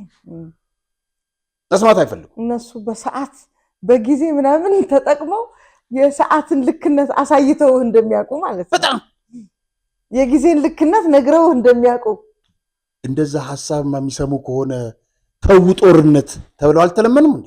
ማርሻል ለምነዋል። ኢንተርቪው አደረጋቸው ነግረውናል። ለደብረ ጽዮን ለአባይ ፀሐይ ለብዙዎቹ ለምኛለሁ አሉ። ይሄ ለማነው ስሙ አይነ ስውሩ ይሞቶ ለሱም ለስዩም መስፍንም አስመላሽ ወልደ ስላሴ ለስዩም መስፍን ተው ብያቸዋለሁ አሉ። ዶክተር አብይም ለምኗል። ሐሳብ የሚሰሙ ከሆነ አሁን እችን እውነት መስማት አይፈልጉም። ታዲያ እነዚህ ናቸው ለውጥ ፈላጊ ያበብች። እኔ አይጠሩኝም፣ ከጠሩኝ ግን እሄዳለሁኝ። አሁንም ነጻድቃንን እነገብሩን በራችን ክፍት ነው። ኑ እንነጋገር። እነ ሳሞራም እነ ጀነራል ዮሐንስም ቁጭ ብላችሁ እስቲ እንነጋገር። መድረክ ይከፈት። አይ እኔ የመጀመሪያ ነገር እርስ በርስ ተስማሙና ነው ደግሞ ለሌላ ከዛ እርስ በርስ ከዛ በኋላ ገለል ይበሉ እነ ጻድቃን ውጤት አላመጡ። እሱም ጌታቸው ገለል ይበሉ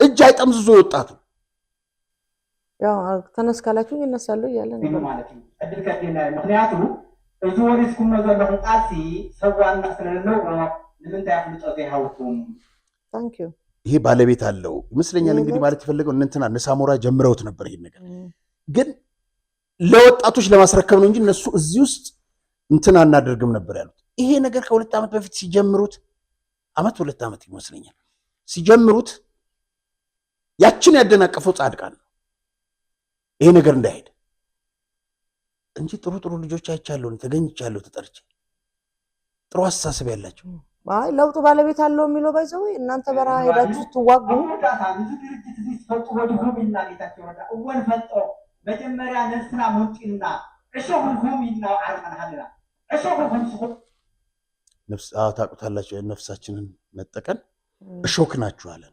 እንዲያስገድለን እሾኋችሁም ይል ማንም ከጥጠና ማለት ከባድ ትእዛዝ እኮ ትግራዋይ በትግራዋይ ላይ እንዲፈርድ ያደረጉ ዛሬ በሰከንድ ጸጸት የለባቸው ታጽልና አፈቅ ምሰጠና ባንዳ ሀት ተባይና ወናይ አንደኛው ቋንቋ ምንድነች ባንዳ ተሐድቲ ከሃዲዎች ነው ፈታይለው ከመጀመሪያ ጋር አፈት ሐለካት ጀምረው ሰበበሱ ሉቃሲ ይሄንን ይመስላል እንግዲህ በጣም ትክክል ነው። ሌላው በዚህ አጋጣሚ አንድ ነገር ልንገርሽ በቀደም ዕለት አንድ ነገር ጠቁመን ነበር እርምጃ እንዲወሰድባቸው ብሏል ጻድቃን በእነማን ላይ በሳሞራና በጀነራል ዮሐንስ ላይ ግድያም ሊሆን ይችላል ለዛ መነሻ የሆነው ምንድነው ለዚህ ቤት ምክር بالتفرالي ሽማሽምና ሐበ ለዚህ ምክር ቤት የተለያየ ስም እየሰጠ ለውጥ ይደናጉ ኃይሊ ለውጥ የሚያደናቁ ስዋሃት ሐውስና ህዋትን ጨምሮ ጀነራል መንጋግ ጀነራል ሳሞራ ጀነራል ዮሐንስንና ጀነራል ሳሞራ ካልኦተሙን ሌሎችም አምዞ ሐለ መስለን መንቆሮ ምንድነው ሌሎችም አለ የሚኩሉ አስመስለው አይንህን የሚያጠፉ ሌሎችም አሉ እንግዲህ ይኖራሉ እኛ ፖለቲከኞች አይደለንም እሺ ንህወሓት ጊዜ ንምግዛ ዕድመ ዘናውሕ ስራሕት ዝሰርሕዎ የህዋትን ዕድሜ ለማራዘም የሚሰሩት ስራ በመጀመሪያ ደረጃ ግልጹን እናገራለሁ ይሄ ፖለቲከኛ አይደለም ዕውቀት ያስፈልጋል እንደና አምዶም ነው አሁን ትግራይ የምትመራው አረናሚ ይሄ ያደረገው ነገር ልንገርሽ እቺ ሐሳብ የጻድቃን ነች በምን በብር የተገዛ ሐሳብ ነች መቀሌስ የኢትዮጵያ መከላከያ ሰራዊት ሲለቅ አምዶም እዛ ገደሉት ምናምን ይባል ነበር አልተገደለም እዛ ሆኖ ምንድነው ያለው ጀግናው የህወሓት ሰራዊት የትዲፍ ሰራዊት 6 ኃይሎችን ደምስሶ ነው የገባው አለ እነዛ 6 ኃይሎች ነው እንደሆነ አላውቅም በጆሬ ማርች 8 ለአራት ቀን እንደውም የዛ ጊዜ ጀነራል ክንዱ ሁሉ ማስጠንቀቂያ ሰጥተውበታል ያስታውሳሉ እና ማርሻል በአንድ ሰዓት ውስጥ 3 ጊዜ ደገሙት የሱን ንግግር የትግራይ ሴቶች 50% ተደፍረዋል ቃል በቃል ደውዬ የዛ ጊዜ የኔታ ፕሮግራም ነበር ላይቭ አስገባ ነው አላልኩም አለ ይላል ምክንያቱም የትግራይ ቲቪ የዛ ጊዜ እንትኑ ዩቲዩብ ላይ አይጫንም ዩቲዩብ ላይ አይጫንም ሶስተኛ ትላንትና ገብሩ አስራት ሪፖርተር ላይ ሲሰማው አቋሚን ለውጫለሁ ህወሓት ሽብርተኛ ናል በጣም ያሳዝናል የኢትዮጵያ መንግስት በፓርላማ 2013 ዓመተ ምህረት አሸባሪ ብሎ ህወሓትን ፈረጀ ከማጽደቁ በፊት የ2 ሳምንት ጊዜ ሰጠ ተቃዋሚ ካለ ይቀርብ ብሎ ማለት ነው ማንም ይቀርብ የለም አጸደቀ ወር ጠበቁና በዚህ እነዚህ አረና የሚባል ፓር አሸባሪ እንዴት ይባላል ህወሓት አለ እኔ ላረጋሽም የነገርኳት ለሱም የነገርኩት ነገር አለለገም እንደዛ ካላችሁ ለምን ከህወሓት ጋር አትሰሩም ያሉት ዛሬ ተገልብጦ አሸባሪ ምናምን ይላል በዚህ መነሻነት ጻድቃን እርምጃ እንወስዳለን ብሏል እቺ ሐሳብ እሱ አይደለችም እዚህ ላይ ልናገረው ፈልገው ነገር አለ ለጀነራል ዮሐንስ ክብር አለኝ ክብር ያለኝ ለመሰለሽ በጻፉት መጽሐፍ በሚናገሩት ነገር ተጸጽተዋል በሰሩት ስራ በጣም እሱ ነው የሚፈልገው አንድ ነገር ልንገርሽ ሁለት ሚዲያ ላይ ያልቀረበ ግን የተቆረጠ ጋዜጠኞች ሁለቱ አንድ በአማርኛ አንድ በትግርኛ ለጻድቃን ምን ብለው ጠየቁት ጦርነቱ እንዴት ተነሳ ሰሜን ዕዝ ላይ የተወሰደው እርምጃ አሁን አልናገርም ነው ያለው አይጊዜውን ምክንያቱም አሁን ሳይናገር ከዛ አልፍጦ የትግራይ ወጣት ያለቀው አልቆ እሱ ወደ ትግራይ ገብቶ 20 ዓመት ስልጣን ሊይዝ በልጁ የተጀመረው የፎቅ ግንባታ መቀሌ ውስጥ እንዲቀጥል እዚህ ያቀደው ፎቅ እንዲሰራ በቅርቡ ያስጀምረዋል ያንን የሚያደርገው ስልጣን ሲይዝ ነው ስልጣን ሲይዝ ይሰርቃል እኔ አለ መጽሐፉ ላይ ለሀብት ለገንዘብ ለስልጣን ለምናምን አይደለም የትግራይ ምክትል ፕሬዝዳንት የሆንኩት ታዲያ ለምንድን ነው የሆንከው ምክትል ፕሬዝዳንት ገና ሳትደረግ የፕሪቶሪያው ስምምነት ፊርማ ሳይደርቅ 85 ሚሊዮን ይዘህ ሄድከው ወደ መቀሌ ይሄን የተደረገው ከዛ ሳፋሪኮምን እጅ መጠምዘዝ እንደገና 20 ዓመት ሊኖር በሽፍት ሊገዙን አለ አብርሃም አስመላሽ እንዲህ ከነዚህ ሰዎች ጋር ምንም የአቋም ልዩነት የላቸው ያላቸው ጸብ ደብረጽዮን በዩ ከጻድቃን ጌታቸው በዩ ከታደሰ ወረደ ታደሰማ ቤቱ ለጥ ብሏል አሉ አፓርታይድ መንደር ለጥ ብሎ ፍየሉን እየበላ በቃ እየኖረ ነው ወጣት ሴቶችን ይዞ ማለት ልክ እንደታሰናል እኔ ሁሉ ጊዜ ከአይምሮ የማይጠፋ ዛሬም ድረስ የሚጠይቅ ትውልድ ይመጣ ይሆን እላለሁ በነገራችን ላይ ዶክተር አብይን ሁለተኛው ክፍል ከታሪክ ትንተናቸው አንፃር የሆነች ነገር እናነሳለን እና የሚጠይቅ ትውልድ ይመጣ ይሆን ወይ ታሪክ እያዛቡ አምጥተውበት እኛም ብንነግረው አልሰማ ብሎን ዝም ብሎ እንዳይቀጥል ሰጋለውና ያኔ ከደብረ ብርሃን ሲመለሱ የተወሰነው የህብረተሰብ ክፍል ነቃ ያለው ልጆቻችን የታሉ ብሏል ምክንያቱም ሲጠይቅ ትንሽ የማህበረሰብ ክፍል ተነስቶ ነበርና ታደሰ ወረደን አስጨነቁት መሰለኝ የታሉ ልጆቻችን ማረክን እኛ አሸነፍን ስትሉን ነበር የመጣችሁት ግን እናንተ ብቻ ናችሁ የታሉ ልጆቻችን ብሎ ሲጠይቅ ሚዲያ ላይ ወጥቶ የተናገረው በቃ እሱ ነው አሁንም ድረስ የሚመላለስብኝ ምለ ከኦነግ ጋር ለስልጠና ትተናቸው መጣን ያለው ይሄንን ካለ በኋላ አሁን ተደላድሎ ተኝቷል በጣም እንዲህ ያልካቸው የታሉ ሚል የለም ሌላው አንድ ነገር ልንገርሽ መቼ ነው የሚጠይቀው ነው የኔ ጥያቄ ህዝብ እንዲህ ብለህን አልነበር ወይ እውነት ነው እንዳይጠይቅ ነው ቅድም በሰዓቷ ሲያፍነው ሚኪን ይበቃል ያለው አዎ ለምንድን ነው እኛን ማይጠሩን ሐሳብ ስለምንሰጣቸው ነው በሐሳብ ስለምንሞግታቸው ነው ለምን ይፈሯቸዋል ነው ጀነራል ዮሐንስን ወደ ሐሳብ መጣ አሁን እነ ወክ ያረኩ አሰብኩበት አሉ ለመለወጥ የሉም የሉም ላይ እዚህ የምክክር ምንድነው የሚባለው ካውንስል ውስጥ ቲዲፓዎች የሉም እንደውም ዶክተር አረጋዊን አንዱ እንግዳ የምናደርግበት ምክንያት ለምንድነው እዚህ ካውንስል ውስጥ ያልተካተቱት አይፈልጓቸው የግለሰቦች ፍላጎት ነበር ወይ እዚህ ካውንስል ውስጥ የትግራይ ጠላት ብለው ይፈረጇቸው አሉ ነጻድቃን የነጻድቃን ፍላጎት ነው የሚንጸባረቀው እኮ ታዲያ ለምንድነው እሱን እኮ ነው የምለው አሁን በብልጽግና በኩል ያለው እኔ በዚህ በካውንስሉ አቋቋም ላይ ያለውን ቅሬታዬን ደጋግሜ እናገራለሁ እዚህ ካውንስል ውስጥ መግባት ያለባቸው የፕሪቶሪያ ስምምነት የተስማሙ ነው ካልን ብልጽግና ተስማምቶ የለም ወይ ባለቤቱ ብልጽግና አይደለም ወይ አንድ እነ ብልጽግና ከገቡ ደግሞ እንዴት እነ ዶክተር አረጋዊ የቲዴፓ አባላት እንዴት አመራሮች እንዴት እዚህ ካውንስል ውስጥ አይካተቱም ጉዳያቸው የትግራይ ጉዳይ አይደለም ወይ እነ ሚኪ እኮ የሉም እዚህኛው የካውንስል ነገርኩሽ ተቃዋሚ ናቸው ሐሳብ ያመጣሉ ስለዚህ ዛሬም እንደ ትላንቱ እየተገለለ በቃ እሱን ነው እኮ የሚያቃጥለው እኮ እሱ እኮ ነው የምለው ያለው አንድ ነገር ልንገርሽ ቲዴፓ ስታነሽ ዶክተር አረጋዊ ይሄ አሁን እንደው በደንብ አድርገው ፖለቲካ ምን እንደሆነ በደንብ አድርገው ፈትፍተው ሊያስተምሩት ይችላሉ ገባሽ ሀሁ ብለው ማለት ነው ይሄ አሁን ያለየ ነው ያረና ምናምን እንትን የሆነው አምዶ እና ከገብሮ ጋር ገብሮ ራሱ ሊገናኝ አይፈልግም የጻፋት ፈራ ተባያለ ነው እቺን መጽሐፍ እንጂ መለስ ብዬ ሳስበው እኮ ነው የምትለው እንጂ ተጸጽቻለሁ አይልም መጸጸት አልጀመሩም እንጻድቃንና ለትዴፓ አብረን እንስራ ይሏቸዋል የነ ዶክተር አረጋዊ ባልደረቦች ማለት ነው ካረና ጋር ምስ ጄኖሳይደር አይን ይሰራ ከጄኖሳይድ ጋር ከህወሓት ጋር ገብተህ ስትፈተፍት የኖርክ ሰውዬ 50 ዓመት እኚህን ትልቅ ምሁር እሳቸው እኮ ተጸጽተው አቋርጠው ሄደዋል ትግሉን። እኔ እኮ በቃ ይሄንን እኮ ነው ትላንት ለተፈጠረው እኮ ነው ጄኖሳይደር የሚላቸው።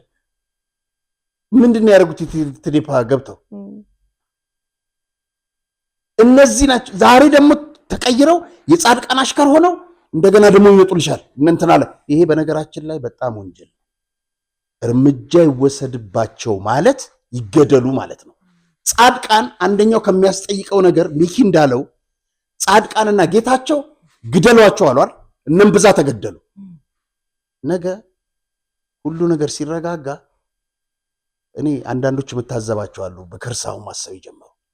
ምን አለበት የእምብዛ ጓደኞች እንዴት ስትሉ ነበር? ነከበደ የህግ ባለሙያ አይደለም? ለምን ፍርድ ቤት አታቀርባቸው? የእምብዛ ደም እንትን የሚያደርግ ከሆነ እያለቀስክ ተናግረሃል። እውነቱን ለምንድን ነው በፍርድ ቤት ማይምግታቸው? ለምን አይከሷቸው? እውነቴን ነው የምልሽ። አይ ጊዜው አይደለም ከተባለ የነ ጻድቃንም ጊዜው አይደለም ትክክል ነው ማለት ነው። ጻድቃን ራሱ የተናገረውን እስቲ እንስማ። የህወሓት ደጋፊ ነው እንዴ? የህወሓት አባል አይደለሁም። ደጋፊ ነው።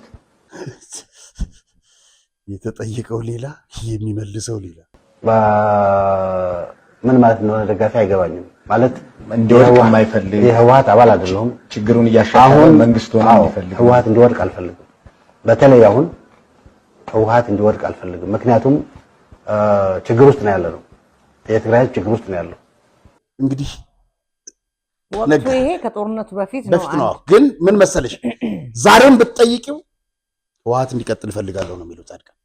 ምክንያቱም ያቺ የህወሓት አካሄድ 1 ለ5 ቀፍድደሽ ህዝቡን አስረሽ ጨምድደሽ ካልሆነ በስተቀር 20 ዓመት እኮ ያሰበው ከዚህ በኋላ ትግራይን ለመግዛት በነፃ በዲሞክራሲ መስልሻል እንዴ? አይደለም።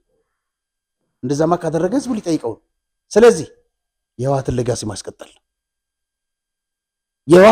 ማስቀጠል ይሄ ልጅ በጣም ደስ ይለኛል። ላይ የሚል ዘፈን የምታውቁት ከሆነ አበበ ራያ ይባላል። ይሄ ሰውዬ እድሜ ልኬው እንበር ተገደለ እያለ ወጣት ክራንች እየያዘ እሱ ደግሞ ማይክ ይዞ በአንድ ክራር 3 ትውልድ ያጠፋ ዘፋኝ ነው። እንበር ልማት፣ እንበር ዲሞክራሲ፣ እንበር ለውጥ ግን አይልም። ማይክ በያዘው ቁጥር እንበር ተገደለ ይላል። ከዛ ፍሬው ምን ይሆናል? እንደዚህ አይነት ልጆች ይፈጠራሉ። በዚህ እድሜያቸው ክራንች ይዛሉ። ሌላ ብሔራችን የተለያየ ነው። በትግራይ ላይ ብሔረ ትግራይ እናቶች የሆኑ ስለ ልጆቻቸው ይጨነቃሉ፣ ያለቅሳሉ፣ ጸሎት ያደርጋሉ፣ ጦርነት ይበቃናል ይላሉ። እነዚህ ብሔረ ህወሓት ደግሞ ወደ ስብሰባ ገብቶ ገና ወደ ጦርነት እንዘምታለን እያሉ እንበር ተገደለ እያሉ ይጨፍራሉ። ወጣቱ ደግሞ መጨረሻው በክራንች ላይ ቁጭ ብሎ ያዝናል። እነዚህ ግን ገና እንጨፍራለን እያሉ እንበር ተገደለ ይላሉ።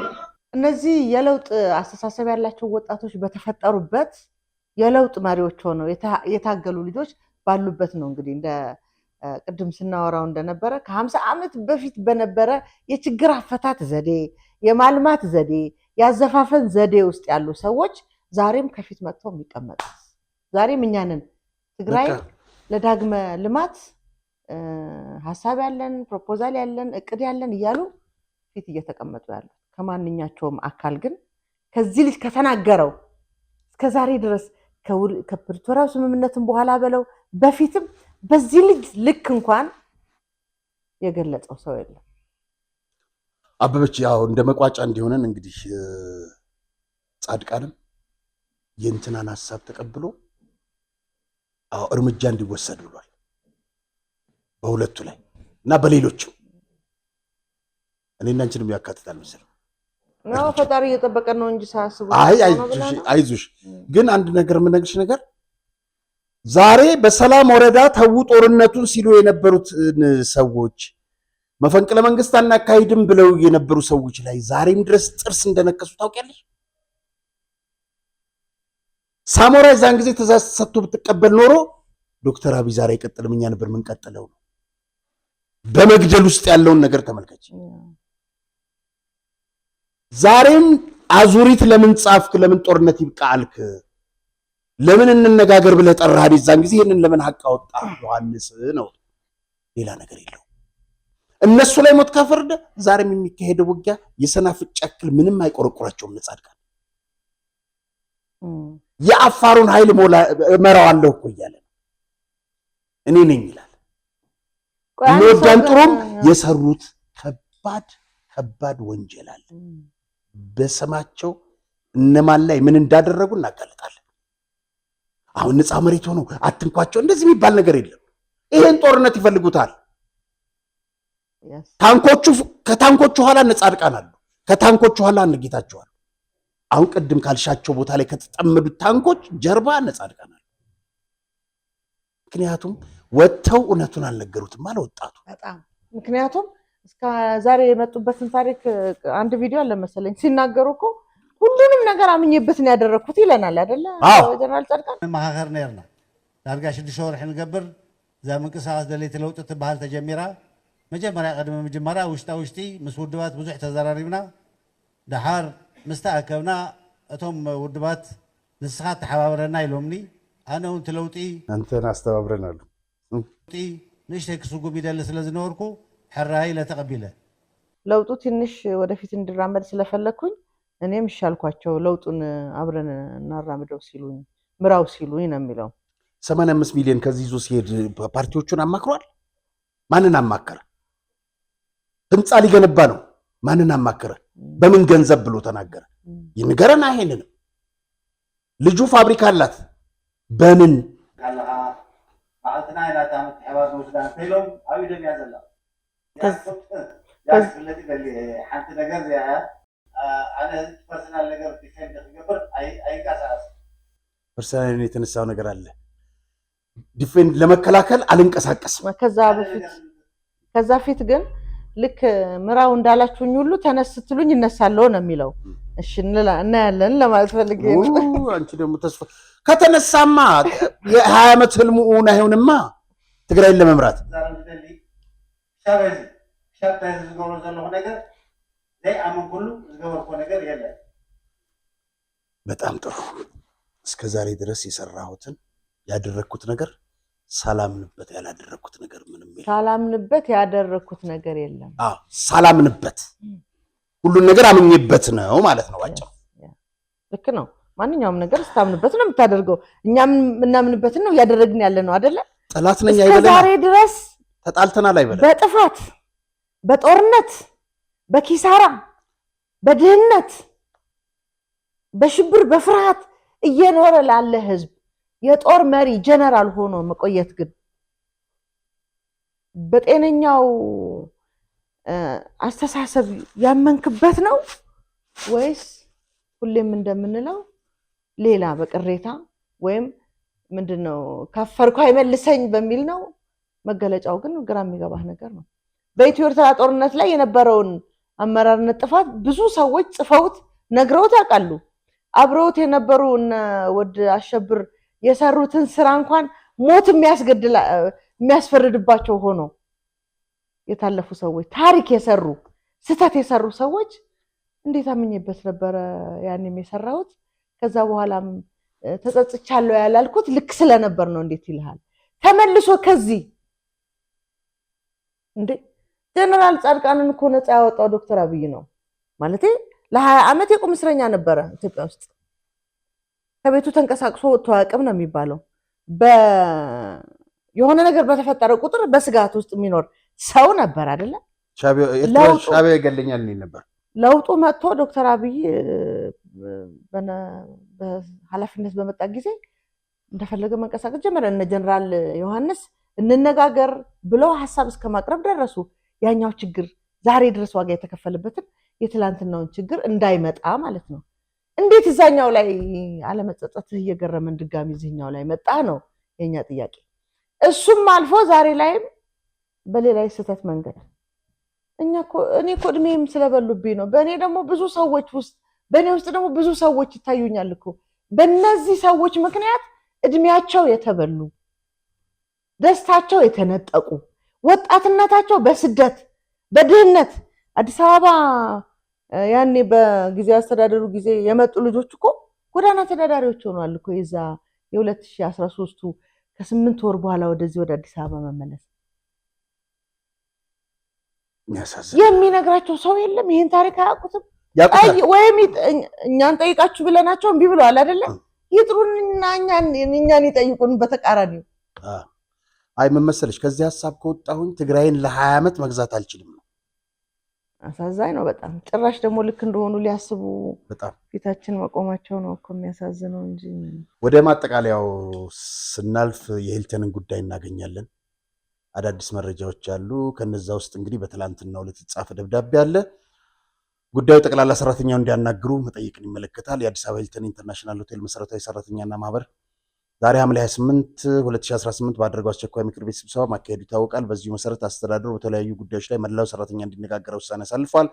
በመሆኑም አስተዳደሩ ለጉዳዩ ትኩረት መስጠትና ችግሮቹን ለመፍታት በ3 ቀናት ውስጥ አስቸኳይ ስብሰባ መላውን ሰራተኛ እንዲጠራ እንጠይቃለን። ሀብቶም ተስፋዬ ሊቀመንበር፣ በርቱ፣ መርታችሁን ማስከበር አለባችሁ። በተለይ ዛሬም የምንለው የነጮቹ አላስፈላጊ ትዕዛዝ ሲሰጡ እንዳትታዘዙ። ሌላው ሰይፈዲን የሚባለው ወደ አሜሪካ ሊወጣ ነው። እኛ ፖሊስ አይደለንም። ምን ይዞ ነው የሚወጣው፣ እንዴት ነው የሚወጣው የሚለውን ነገር ለረፍት በሚል ሰበብ ሊወጣ ነው። ያው እኛ መረጃውን ማድረስ ነው የሚጠበቅብን። በጣም ጥሩ። ይሄ ደግሞ ከአንድ ወር በፊት የተካሄደ ነው። ጁን ላይ $500,000 እዚህ በቀን በጥቁር ያሰመርንበት የባንክ አካውንት ስለሆነ ያንን ላለማሳየት ነው። ከሂልተን አካውንት ወጥቶ በማን ፊርማ? በቢኒያም። መቼ? ጁን 26 ለኢትዮጵያ ንግድ ባንክ ፊንፊኔ ቅርንጫፍ ነው የተጻፈው።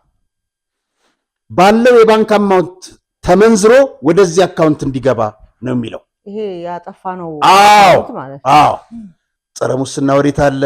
$500,000 ነው ዶላር ነው።